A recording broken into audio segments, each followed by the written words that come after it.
Hello, everyone, and welcome on in to our Unapologetic Woman Hour. What it is to be truly unapologetic in your life and in many ways that you live.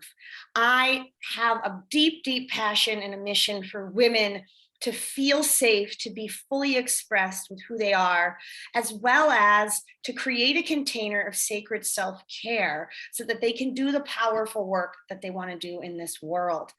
Now, to do powerful work, it does take self-care. And I have a really amazing guest today that's going to help us to understand how to take better care of ourselves, this vessel called our bodies, and how important it is to nurture it. And truly, what it means to be unapologetic with your health. It's your body, it's your health, it's your wisdom. And with that, I have the wisdom here of Kim K. Johnson, and I would love for you to just introduce yourself to my community. Hi, Tracy. Thank you so much for inviting me to join you today. So I'm Kim K. Johnson. I'm sometimes known as the Herb Nerd, and I run an online retail business called Good Life to Go, goodlifetogo.net. And we sell organic herbs, teas, and spices, and we do it in small amounts all the way to big amounts, by the pound or by the ounce. And we're really focused on what's healthy for people and the planet. And the interesting part as you work through herbs, teas, and spices is they're all plants. And so for me, it's about bringing plants into our daily lives and utilizing plants to stay healthy and to do that unapologetically. And that can mean stopping taking over-the-counter sinus medications and instead choosing to drink a thyme peppermint tea. Those are the simple ways that we all can own our own health. We can grow the peppermint and the thyme in our garden and have fresh herbal blends daily that are designed to help us. All the plants on the earth are here for our benefit or the benefit of other animals. The animals know, they know what to eat if their stomach isn't feeling good, or if you watch animals a lot, you'll see that they use plants as their way to stay healthy, even if they're meat eaters. So we talk about what you're using herbs and teas and spices and things that we're all pretty familiar with, drinking a cup of herbal tisane or a great cup of tea, cooking with nice bright spices. What we don't always think about are other ways that those herbs and teas and spices can be used throughout your entire environment. Another example, Tracy, that I like to share are soap nuts. And I've used soap nuts for over 10 years. It's the way I do my laundry. And a muslin bag with some soap nuts, and I can typically do between 5 and 10 loads of laundry. And there's no chemicals left in the water that goes out into the system. There's no soap or chemicals left in my clothing, which is up against my skin. And my clothes smell like they've been hanging on a line outside, which my HOA doesn't let me do. So it's a win-win all the way around. So I like to think about ways of utilizing plants, and that's not always in a dry form. Sometimes it's in a fresh, just grown in your own little herbal garden, or as Tracy is quite the expert in, essential oils come from often from a base of a plant. And the benefits of those plants exist in the essential oils. So all of these are ways that you can work with. Oh my, Tracy told me to quit making my eardrums. Sorry. Anyway, I get excited. I get so passionate, don't I, Tracy, when I Yeah, you get so passionate about plants, your computer can't even help it. It's shaking. Yeah, everything starts to dance, and it's just how it is in my world. But it is what I get really excited about, and I love to have conversations and learn what the people I serve, how I can continue to come up with new and creative ways to help them in their worlds. We're going to be talking about surrender in the month of December, and herbs are a really great way as we move out of fall and into winter.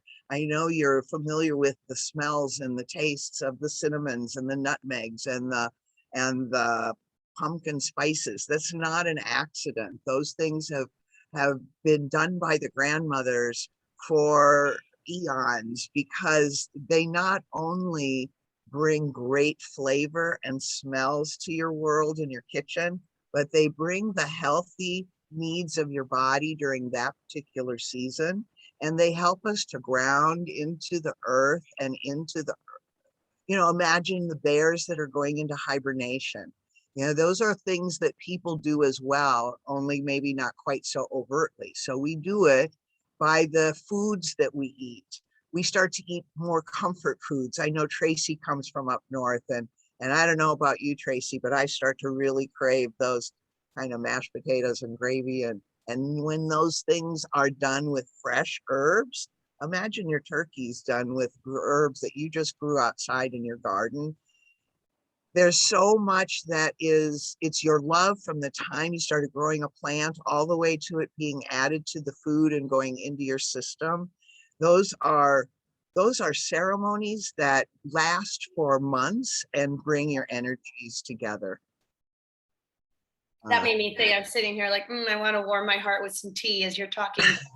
So I want to first kind of accentuate on what you were talking about with the seasons, because as we're recording this, we're moving into from the fall into the winter. But for people out there that maybe are listening to this when it's spring or summer, what are some ways that people can also honor the other seasons besides, we talked a little bit about fall into winter? I think that would be really helpful for my community.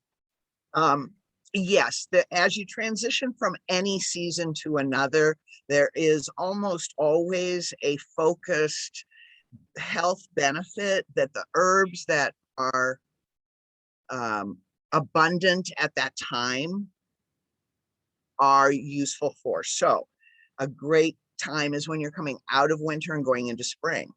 And we are often in the mindset of detoxifying and of cleansing and of getting fresh.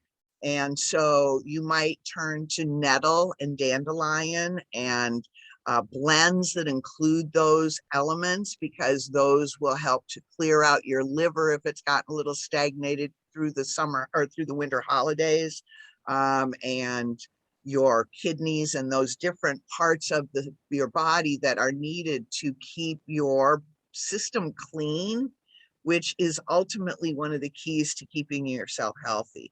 If the systems in our bodies are not able to filter correctly or able to absorb the foods we eat correctly, we are no longer as healthy as we could or should be.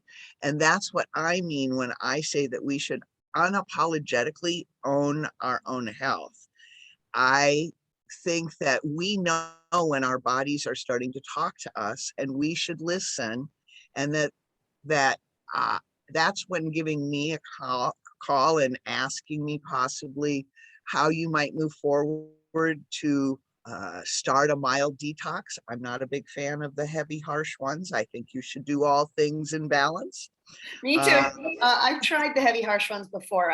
I'm the I'm the poster child for trying everything I learned in nutritional school and then realizing the harsh ones and the intense ones didn't work out very well for me.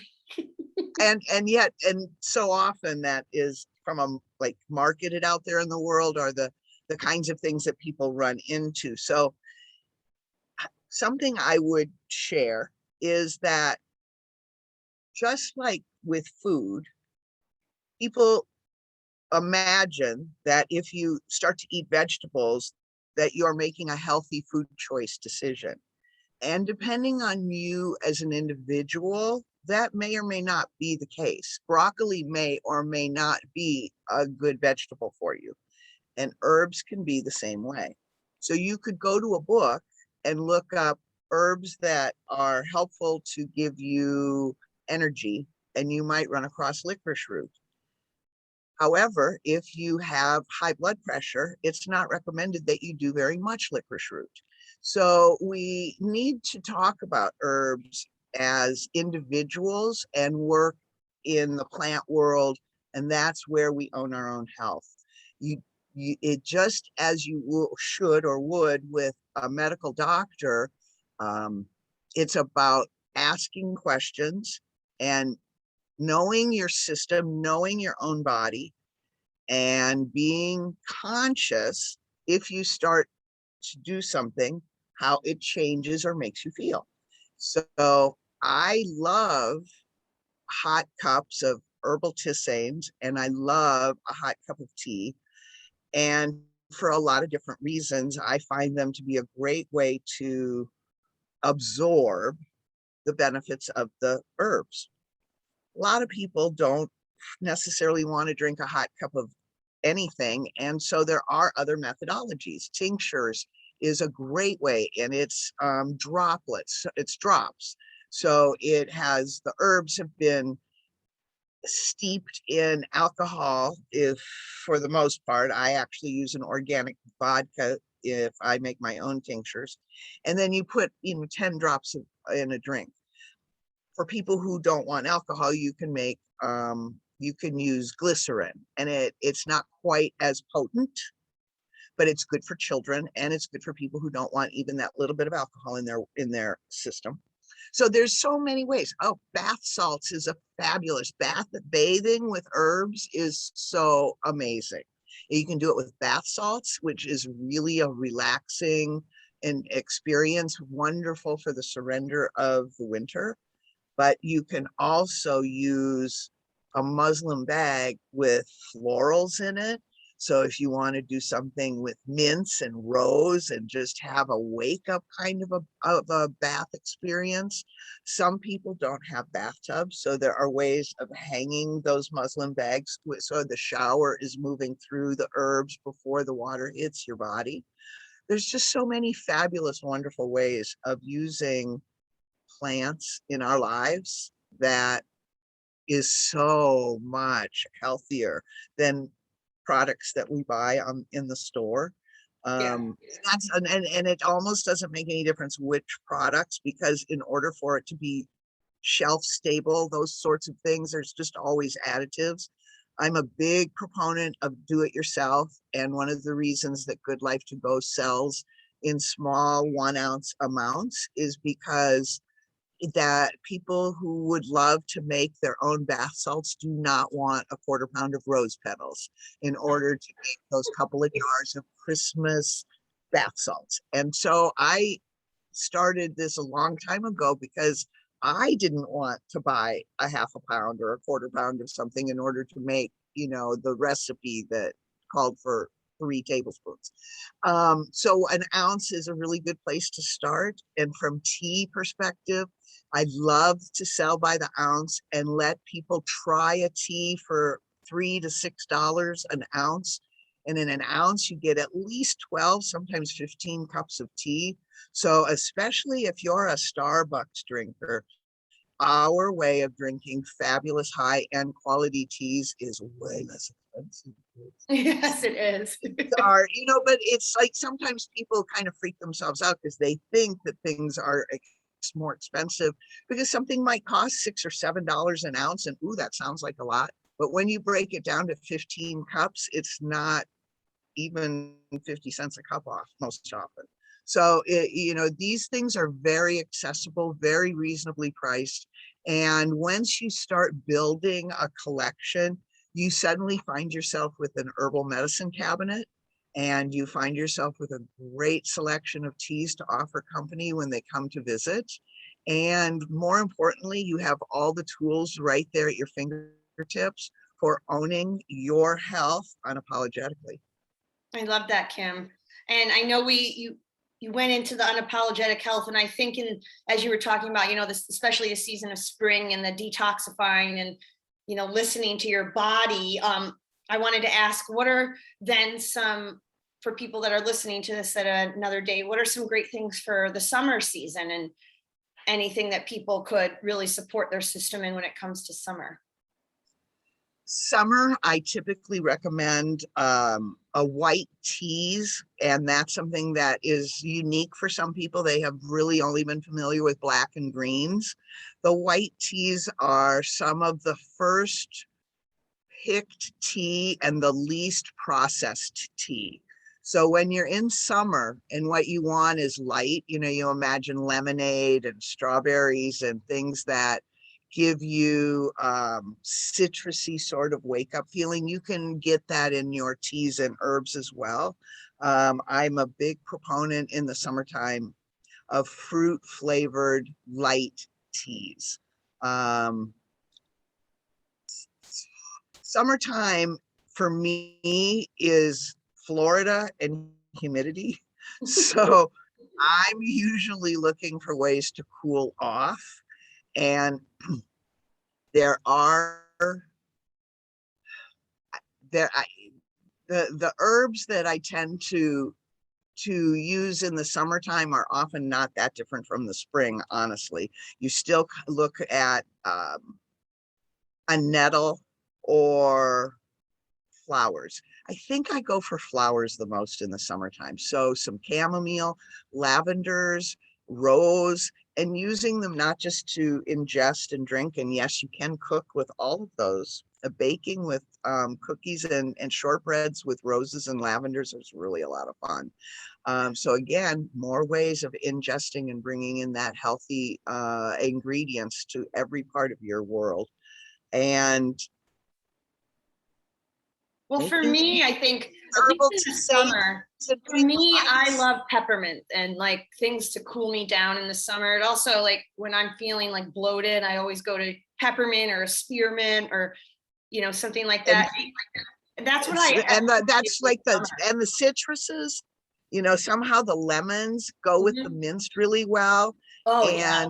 And like just a tinge of something like a ginger, so that the ginger really, especially if you're Oh, dealing with that heavy stomach feeling, and you don't want a lot of it because it's a heat producer also, but it blends so nicely. So it's often the blends, and I really go for the fruit, the berry fruits. So things like strawberries and raspberries and blueberries, and finding blends that use those ingredients if you're in the tea world.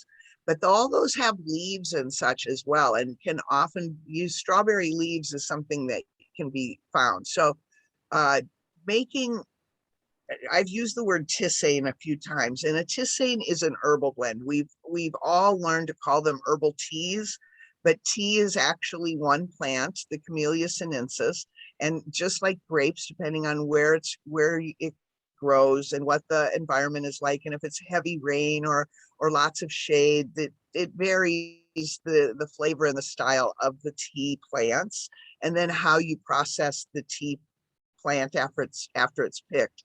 It has a huge amount to do with what you buy in the store as a finished product. So those are teas. And then tisanes are when there is no Camellia sinensis in the blend whatsoever, no green, no black, just herbs and flowers and spices. That would be tisanes.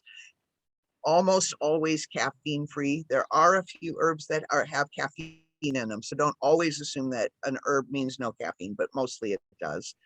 And I like to go with like rose hips and hibiscus and even maybe some elderberries or blueberries thing, and then making a strong uh,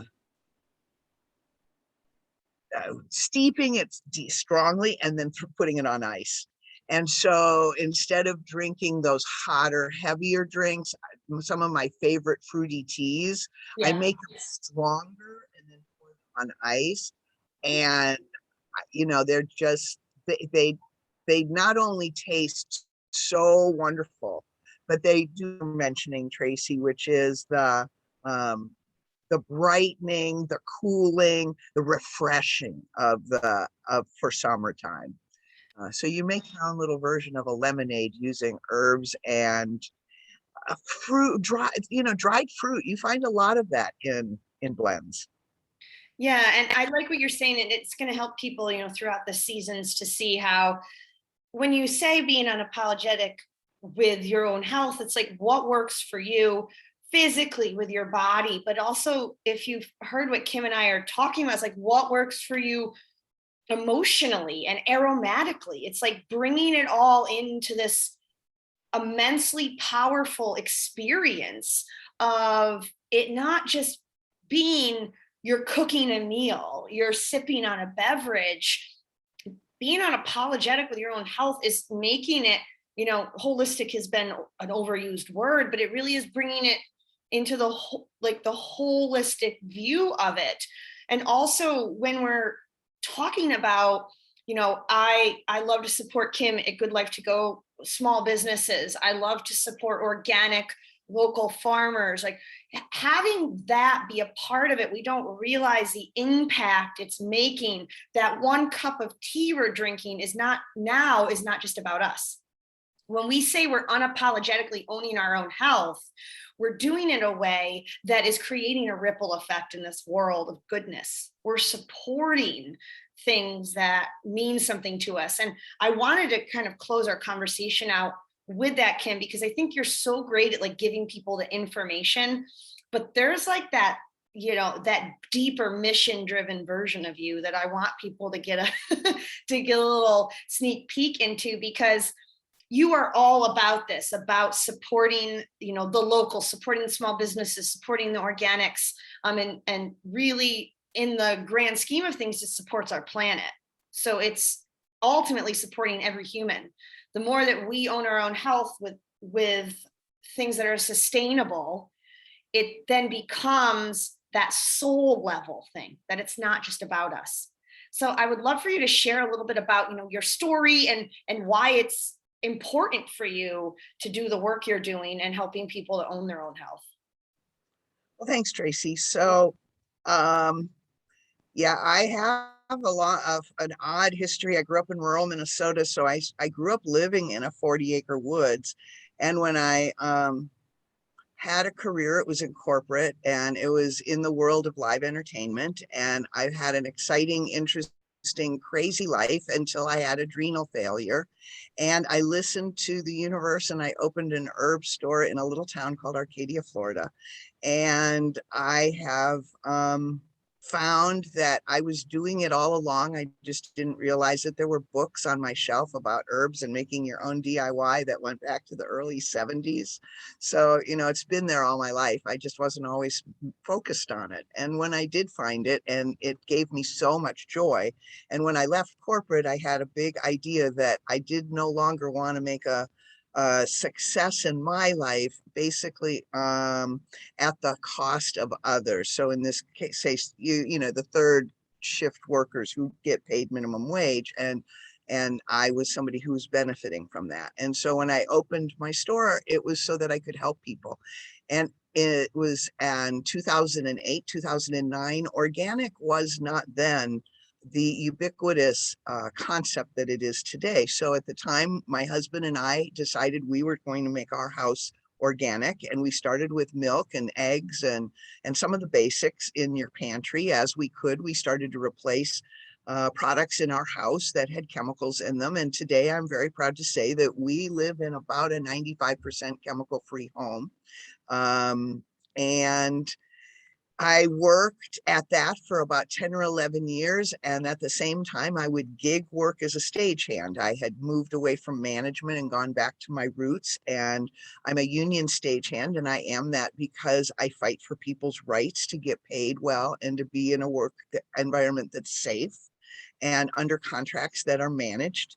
And so it all connects, that it's about people helping people. And as COVID hit at the beginning of 2020, I started a nonprofit, and Tracy helped me come up with the name Farm to Trunk.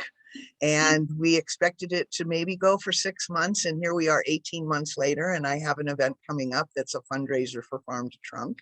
We fed over 3,500 families, and we have seeded businesses to the tune of about $50,000. And our goals here are to build a sustainable community and to create opportunities for local growers and makers who are focused on healthy living to have financial support. And when we purchase their goods, we then turn around and give it to the food insecure in our community.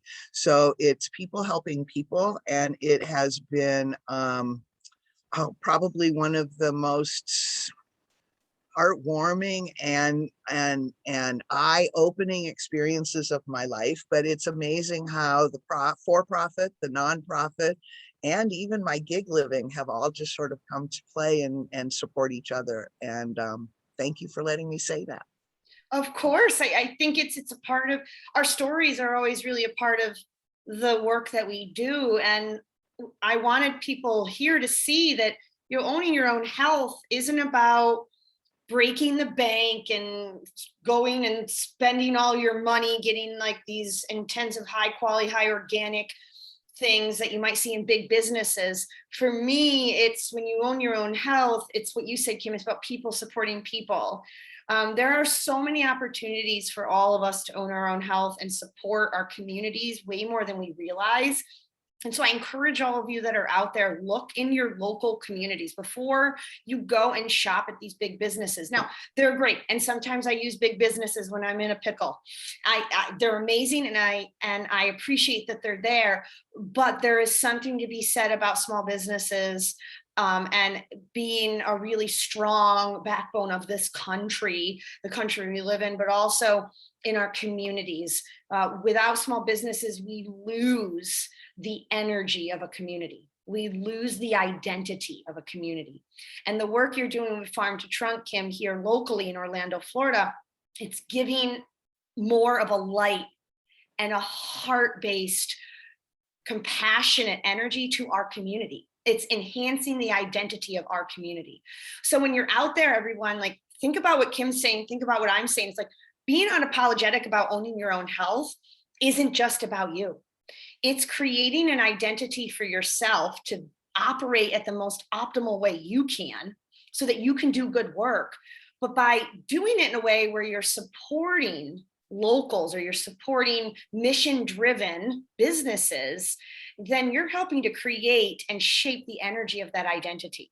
And I have a mission to get more money in the hands of people doing good. The light workers, the healers, the people that are like Kim that are supporting, these communities that need help with food or having local, organic, healthy items available. So I encourage you after this to think about how owning your own health is really a ripple effect to enhance the energy of the identity of the communities you live in. And I would love for you, Kim, to just, if you would love to add to anything that I shared before we close on out. Oh, you did such a good job. It seems it's actually an easy and very satisfying adjustment and change to make in your life. It's and as Tracy said, I think that supporting your local community, creating an environment where you yourself have a form of self-sufficiency so that perhaps there's a little bit of food growing in your backyard or on your porch, where you know who your local farmers are and you support them. When you start to think there's an herb for that, when you have some form of a health challenge, and when you are aware, and another word that is probably a little overused these days is the mindfulness, but there's a mindfulness that is part of the success of unapologetically owning your own health. I love that. And I would love for you, Kim, to just share, how can people get to know you a little bit more? What would be either your website or ways they can reach you on social media? That would be awesome. Well, thank you. So I am Kim K. Johnson, and I can be found on LinkedIn and Facebook. I have Facebook pages for Good Life to Go, as well as Farm to Trunk. Good Life to Go, if you're looking for that perfect Christmas gift, it's a perfect time to go visit us at go.net. And if you'd like to know more about our Farm to Trunk mission, check us out on farmtotrunk.org. Thanks, everybody. Thank you, Kim. And if whenever you're listening to this, Good Life to Go, Farm to Trunk, they're there. You could support the community, even if you don't live in the local Orlando area, as well as there's amazing things for yourself or for gifts all year round at Good Life to Go. And I'm always been a supporter of Kim and the work she's doing. And I would love for you, as we close out, Kim, to ask the question I always ask: what is it to you to be unapologetic? Whew, it is about doing what my what my instincts tell me, not listening to what might be currently popular. If I am rowing against the stream, I do so with knowledge and courage, and because I'm going for a solution that I believe in my heart of hearts is the way to go. I believe that being unapologetic means that regardless of what the people close around you have to say, I believe so deeply in my stand that we can all own our own health and that we can do it and do good by people in the planet using plants, that I will continue to fight that even when it's not the popular position to take. I'm unapologetic about my position. I love that. Yes, you are. And and I know this won't be the last time that you probably see me and Kim. We're supporters, but go out there. I would just encourage you all, own your own health unapologetically, but also support the locals, support the small businesses. It really does create that ripple effect of light and love in your own communities and in your own hearts. So thank you, Kim, for being here, sharing your wisdom. And thank you all for joining us for another Unapologetic Woman Hour. Be well, everybody.